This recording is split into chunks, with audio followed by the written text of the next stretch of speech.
education here with our families and a special guest to talk about something that's near and dear to everyone in our community, the education of our children. We have the state's attorney, Miss Angela Alsobooks. Give it up for her. Give her a hand. Yeah. Thank you. Something I've been waiting to tell you since we set this whole thing up. You on with the husbands. So we just came off of hearing you. Let me say, this is the best audience I have ever been in. I mean, look, they are excited. They are excited. But they're excited because we're talking about their education, right? Yeah, that's what's up. Absolutely. Yes. And we just come off of hearing about your education rollout, and something that I heard you say that got me really excited, which was making it about the kids. So many times when we talk about education, you said this, it's all about who's in charge, who's in power, who dealing with the adult side of it. Yes. But dealing with the kids, that's something that's near and dear to me. And I just kind of want for us to come and have a conversation about the things that we want as parents, as students, just all together as public servants, coming together and talking about it, because you yourself are a parent and you have some of the same concerns that we have. What would you say are your major concerns, even coming from the perspective of a parent? Well, one of the things that I had a chance to talk about it a moment ago really is the morale of the school system. So when we talked about not talking about kids first, that is something that is of so much concern to me. And I think it should be. Absolutely. That every conversation we have about education has to start with what is best for children. Absolutely. We go from there to talk about their parents and their teachers. Mm-hmm. That, to me, those are the three most important parts of any education: these students, their teachers, and their parents. And so really keeping the focus there is important. But the morale of the school system is something that's been of concern to me. I have watched us politicize the education of these children in a way that I think has done great harm to our system. To be frank with you, I'm sick of seeing it on Fox 5. I am. I want our children not to look on the television and to see the dysfunction that has been such a core part of our system. It is harmful to our children. It's harmful to our school system. It's harmful to our county. And so we have to really refocus the conversation around education. And I think when we do that, when we start asking ourselves, first off, what's in the best interest of these children, then we get to the right answer and to the right solutions. And so that's going to be something that is important to me, is making sure that it's all focused on kids. What's best for our children. Yeah, and you said something. It's morale, and especially the kids being excited. My kids and I were having conversations because we have one that's going into high school, and know which one one is going into middle school. Is it Stacy? That's right. Stacey, yes. That's right. That is Stacy, the daughter of Stace, the speaker. But she. Stacy's ready. Stacy gave me eye contact and a shake. She's did. Ready. Yes, she is. Wow. She is ready. Yeah. You gonna get that dollar after this? No, but she's pretty serious. But I was talking to my son, and we're having conversations about what schools everybody wants to go to. My son said, I want to go to Largo like Dad went to Largo. And I think that the fact that how he hears, because we went to Largo, we're friends and we grew up there, and he hears all the stories and us having fun and just the different experiences from school. And that's giving him the impression of there being a lot of life and joy and, that being associated with the schools. We got to get that back to the kids. And sometimes I think, how do we get that? How do we get the kids excited about school again? You said something that was so critical, and I have to really compliment you on this. Your son feels good about education because you do. So we can never undervalue parents. Right. It can never be overstated how important it is to have parents as allies in their children's education. And so I think that you said it all right there. Is that parents who are engaged, who talk about the value of an education, who are engaging in ways that their children can see, is so critically important. Right. And for families who do not have the ability to do that, because let's face it, there are some families who are struggling. Yeah, that's true. And in that case, we have to find a way as a community to make sure that every child is cared for. Yeah. So that means in the instances where families, for whatever reason, are not able to engage, that means that's when the faith community comes in, nonprofit organizations come in, businesses. And so we have to find a way to replicate in the cases where it's not possible what your children are receiving in terms of having a parent who is engaged in their education. There is no substitute Parents are their kids' first educators. Absolutely. And most important educator. Yeah. And when you find that you have an engaged parent, you will have a successful child. You know, I was talking to Spencer earlier. He brought up a great point about just, like you said, the importance of the parents being the educators or our kids moving forward, right? And actually, I'll let you ask that question as far as our kids advancing in the classroom and moving our kids ahead. Yeah, well, like Stacey was saying, we were talking about it, and there was a concern amongst myself and some other fathers and mothers in the community. We've been noticing that some of the kids seem to be getting pushed through. You know, and it's a concern. You know, we're not doing our kids any service, and you're saying how important they are not only to the family but to the county and to the world ultimately. With that concern, what are your thoughts? How are you approaching this if brought into office? You know, what a disservice we do to our children when we don't prepare them. If you can think about the concept of sending a child into the world who's unprepared, that's how I feel about pushing children through any system. And so we have an obligation that we can't reassign to anybody, and that is an obligation to make ready our children to face the workforce and to provide for themselves and to contribute to their communities. And that means that we can't cut steps. It means that we have to insist on rigor and a certain standard that we will not go beneath. I think that, and I've heard this said, that there's bigotry and low expectations. And we ought to be clear that there's bigotry when we say that our kids cannot reach a certain standard. Of course they can, if we make the standard clear. And so I think that we have to change the culture in our school system that says that there are certain standards below which we do not go. And that we have expectations of our kids, and that's rigor. That means also in terms of character. And I don't think that it's inappropriate for us to say so. We understand as adults that you can't be successful unless you have certain character. That my father taught me a long time ago that your character on any given day will outpace your abilities. And so sending kids through a school system who are not only not academically prepared, but who don't also have the coping skills and have the life skills to navigate is critically important. So no, we won't. We do not want to skip steps. But we also don't want to push anybody through. You think about just, what does that say about us? And what's that going to do for the character? What is exactly. It right. If I know, if you know you can get by, then yeah. And not for long though, because then the world steps in. That's right. So maybe you get by in that school system, but you go out into a world that you are unprepared to navigate.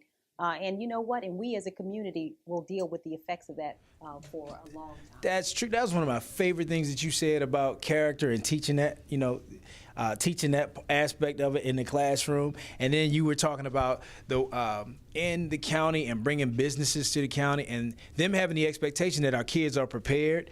And, all of those things work together. And I was really impressed with that part of it because that's important to me too, It is important. We're developing these children for the future. Yeah, absolutely. We're also developing our community. These are the young people who will lead our community going forward. We have the expectation that when we're going to be older, right? That's right. Quickly. Don't laugh. Listen, they're going to laugh at us. But we have the expectation that they will be ready to take us into the next century. And it was no exaggeration when Amazon said to us, we wondered why they selected Washington, D.C. They were selecting the site for the second headquarters. Right, that's right. And Prince George's County made an application, and we were passed over. And they said that they did not see a pipeline, that we were not preparing our kids in terms of the STEM field to be able to take the jobs. And so we don't want that to happen. No, absolutely we don't. We want to be able to encourage business to come here by saying, guess what? We have a workforce that can handle the jobs that you will bring here. Yeah. I want to pass it over to Ro. Ro, you brought up a good point. Touching on what you said about being prepared, I heard you talk about early childhood education and how important that is, and I totally agree. I find that my sons, when they were younger, when they went to preschool, and when they got into kindergarten and things like that, they felt better about themselves because they kind of had a leg up and they knew what they were doing. And how sometimes we do our kids a disservice if we're not putting them in preschool, so when they get to kindergarten, they're not prepared. I wanted you to kind of elaborate on that. Yeah, one of the things I've come to understand as a mother is that how difficult it can be for some families. And so when I talk about pre-K education, I talk about it not just from the standpoint of making sure that the kids have what they need, but also that we provide support to families. Our system in so many ways is archaic in that we don't provide education until 5. which assumes that mothers don't work, and many mothers do now work. Yeah. So having pre-K education is best for children, but it's also best for families. Making sure that we have child care and the education that your sons were able to receive prior to kindergarten is expensive. Yes. And we have to recognize that there are some families who can't afford it. They just can't afford it, and this is an issue that I've worked on as state's attorney. Affordable child care is an issue. It really is an issue, and working to have affordable care for our kids, but education at 3 and 4 years old is critically important to make sure that our kids don't show up behind. Because I did not realize this until I heard from a few educators a few years ago that they said there's a test that they administer to students who come to kindergarten that determines whether you're ready to learn. And that some large percentage of the students they tested for kindergarten, I think they gave me over 50% who did not have access to the kind of schooling that your children did, do not test ready to learn for kindergarten. Wow. So this is a problem. But like I said, I think that we have to approach all of these issues with a certain level of understanding and realizing that for some families, in other words, so that we're not judging families who have not been able to provide that kind of education, because the truth of it is some can't afford it. That's true. That's Some true. A lot can't of us afford are it. we're doing the best we can. We are. Yeah, I went to Yeah. someone's house named Mrs. Smith when my grandparents took care of me a lot when I was younger, but I remembered as a real young kid, there was a family in the apartment complex. We lived in Shady Side Gardens over in Suitland. And when I was a kid, because my parents were young, when they had me and my sister, and we went to Mrs. Smith's house.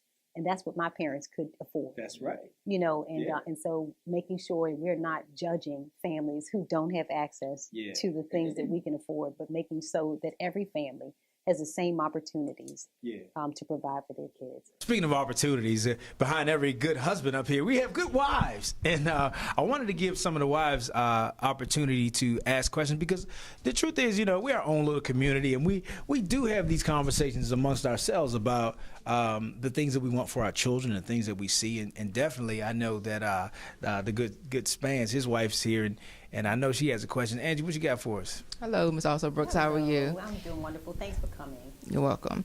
I think you made a lot of good points with the education policy, and I know you mentioned when you were speaking about how some educators from local community colleges voiced to you how a lot of remediation has to take place, and I can speak firsthand to that because I work at a local college, and I can see that I work for the math department, and the largest percent of the student population are in remedial classes, and a large percentage of those students come from Prince George's County. So it scares me as a parent that this county isn't doing what they need to do to prepare the children for college, to be college ready for the students that are college bound. And so with everything that you mentioned with the resources, the smaller class sizes, which will require more teachers for hiring, so that's more money in the budget, pathways, more rigor, social workers, training, better facilities, all these things. Where is the funding coming from? Is it only coming from the Kerwin Foundation that you mentioned? Or what happens to the money that was promised from the MGM, the casino, and everything? So how is the funding going to be provided for all these things that are needed for our county to have better schools? That's a great question. And you know what? I point to 3 streams of revenue that will be critically important. The first are those Kerwin Commission dollars. Those are going to be critically important. The formula, the state uses a formula as to how much money each jurisdiction should get. And as I mentioned in the policy rollout, 3 of the areas they look at are the number of disabled students, the number of students who speak English as a second language, and that free and reduced lunch. For Prince George's County, as I mentioned, out of two of the 3 of those, we have the highest in the state. So we have the largest number of disabled students and the largest number of students who speak English as a second language. This means that the funding that has to come to Prince George's will be adjusted, and we expect that funding will be adjusted upwards of $500 million. So those are some of the dollars, and the Kerwin Commission has as one of its primary recommendations lower class sizes, and so they recommended that the funding that will come will go to that. In addition to the Kerwin dollars, we also will be looking at the lockbox legislation that you mentioned, meaning that out of those 6 casinos that have been built in the state, that the money that comes from the casino here, MGM, goes into a lockbox.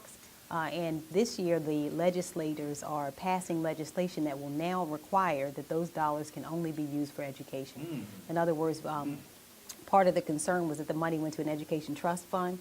but that the governor could decide to use it for the general fund, transportation, road improvements, that kind of thing. But now that with this new lockbox legislation, there's actually a constitutional amendment being made that says that that money cannot be substituted for any other purpose. And so those are dollars that we look forward to taking advantage of. There's $643 million in money that came from the 6 casinos last year alone.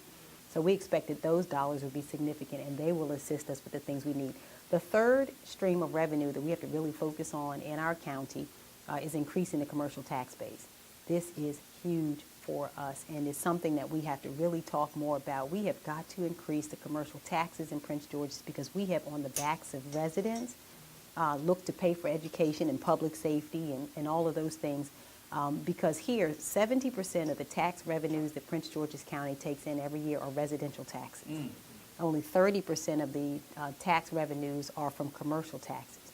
That's the exact opposite of what we have, for example, in Montgomery County, where they rely 70% of their tax revenues come from businesses, commercial taxes. Only 30% of their taxes are residential taxes. So we are at a huge disadvantage. That means that we're going to have a really keen focus on business development and really working to improve our economy. It's going to be critically important to make sure that we have the dollars we need, but really increasing that commercial tax base is going to be important. I'll say the last example, I was really surprised to learn recently when we talk about the power of having those revenues. The District of Columbia spends $4 billion every year on social services alone. That's our entire budget for Prince George's County. Prince George's County's entire budget is $4 billion, and the District of Columbia spends $4 billion a year only on social services. They spend $2.5 billion on education, and they only have 80,000 students. And so, so that just goes to show, and it's because they have that robust, they also get money from the federal government, but they also have, as all of us have noticed, if you go into the district now, the business is booming. So that's why it's in our best interest to really have an eye on what do we do to increase business taxes here. Yeah. I want to give the kids a chance. You have a question in the back? You have a question for Ms. Alsobooks? Yes? Listen, that's why we got to listen to the kids. They'll tell us what's really important. He said, y'all have been talking, and he has another need. Like, he got another need. All right, see, that's why we love the kids. Yes, sir. You want to pass on the mic. In my class, wait.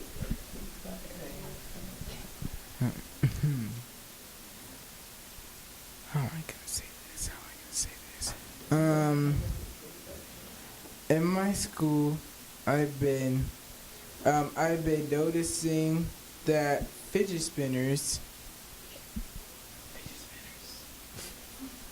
that they banned they somehow banned the fidget spinners, even though they can actually help students with whatever they help them from. So what do you think of that? Like, do you think they should keep fidget spinners in the building, or do you think they? What are you? Well, that's one of your concerns. But I also heard you talking about with your brother the PE situation, how you only get to have PE and recess in certain days of the week. At least that was last year. Did that change this year? Is it physical education just once a week? Oh, that's a problem. No. How often? It's twice a week. Yeah, twice a week. Right. Well, so what are your thoughts on increasing? So thank you for your question. You know what? And the fidget spinner, I'll start with that one. And I agree with the administration in terms of making sure there are no distractors. Every student won't use the fidget spinner in the same way. And we just want to make sure that there's no distraction, that nobody is preventing you from being able to learn. And so that's what that is just to make sure that we do things that are in the best interest of everyone. And they probably noticed that it wasn't helpful to everyone. So I think that was probably a good decision. In terms of physical education, it is absolutely critical that our students have robust physical education programs, arts programs. Again, all of these things are not apart from your education. They're a part of your education. So I would like to see not only an increased focus on physical education and health and wellness, but on sports and athletics to make sure that our kids also have access to the facilities that they need to participate in sports. My daughter was a member of a team here called PG Pride. It's a lacrosse team. And I was so disappointed to learn that we had to go to Potomac, Maryland for her games because we don't have adequate fields here to play the games. And so that sent, I believe, to my daughter the wrong message. And the message that she received was that it's not good enough. That we don't, that Prince George's County, if she had to travel across the line and go someplace else to play a game, that said to her that where she lived wasn't good enough. And so we have to make sure that we are not only providing adequate facilities and playing fields for our kids, but that we're providing them the same opportunity that other kids are. Athletics develops character. It develops also health and wellness, and these are things that our kids are deprived of if they don't have adequate physical education. So I agree with you in that concern. Yeah, one more over here. Thank you. I wanted to add on for physical education because for our middle school, each 6th, 7th, and 8th grade, we all get 1 quarter of PE, and it's every other day. And like sometimes it might be taken away for like testing or something. And I know middle school has sports, but everybody might not be able to play a sport because either there might be too many people or a team or homework and all that other stuff. I think middle school is so challenging. I've kind of come to understand that my daughter's in 7th grade, and I understand that it is so challenging. And so you need, I believe, as many outlets and opportunities for exercise as possible. It's very stressful. You know, I don't know that we recognize that all the time as adults, but those middle school, adolescent years are really, not only are they critical to development, but they can be very challenging. So I really think that we need to focus on having the kids have what they need, and physical education is part of it. Yeah. Well, I wanna thank take this time to thank Ms. Alsobooks for spending, taking your time with us. No question was too small. I thank you so much for that. It's very important to us that you come. We are a family. We're a community. We're a community within the community. We are, we're together, and we are a part of Prince George's County. And I'm a part of the family too. I want y'all to know that. Absolutely, absolutely. Yeah, come on now. I'm not outside the family. I think I want to put myself in the family too. Auntie Alsobooks 2018. Yeah, you know what? This conversation is not just important to you, as you can tell from us coming together this way tonight. This is so important to me and to every Prince Georgian. Yeah. And this is also an issue that we're not going to be able to resolve without each other. That's true. Right. So I think That's that true. we have to ensure that we are working together on it. And so the partnerships are going to be important, families, these kinds of discussions. But this is an all hands on deck issue, and it's going to take all of us. Absolutely. All of us to make sure we're moving forward. Absolutely. Well, thank thank you you again. Give her a hand. Thank you. Give her a hand. Give her a hand. Thank you for taking Thank you. out time from your spring break. This brought the spring break. Yeah. Who should be relaxing and everything, but they're here to talk about their education. So And then we're excited to be here too. Excited. you I'm sorry we couldn't get to everybody's questions. She has to go. I'm sorry that we weren't able to. But thank you for participating. Thank you for everybody who tuned into this. Please share this. Talk about this. Get as many people involved in this discussion as we can, because we know that there are issues in our community, and we don't have to talk about how we're going to fix it. We do something about it. That's what these conversations are about. Find who your representatives are. Find out who are the people who are in charge. Go knock on their doors and have conversations, because this is how we bring change to our very own community. Thank you so much. thank you all. Thank you so much. Oh, well, absolutely. Thank you.